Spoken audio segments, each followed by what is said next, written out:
If you have been importing products from China with 168H Chinese shopping app, consider to watch this video from beginning to the end and see new 1688 updates that allow you to move supplier chart in 168H Chinese shopping app. So let's see. But before we dive into the tutorial, as you know, my name is Rafi Yakub. I'm an importer and a procurement agent.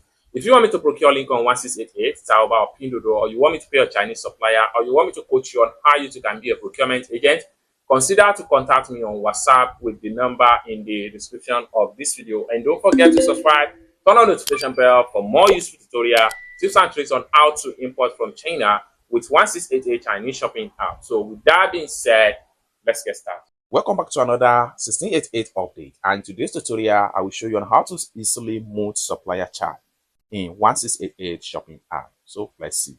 The very first thing we want to do is to head over to my 1688 shopping app right here.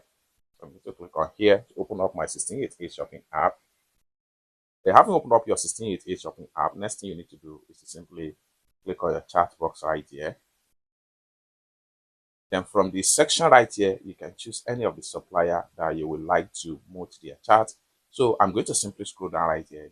So I'm going to use this particular supplier as an example. So what I'm going to do is to simply click on our chart. Then after click on it, next thing I'm going to do is to simply click on these three dots from the top corner right here.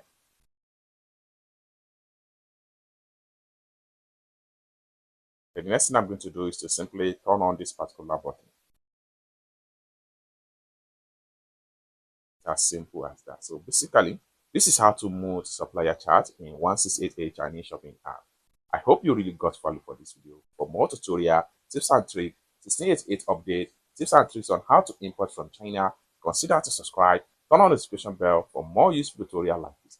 Thank you so much for watching, and I hope to see you in my next video.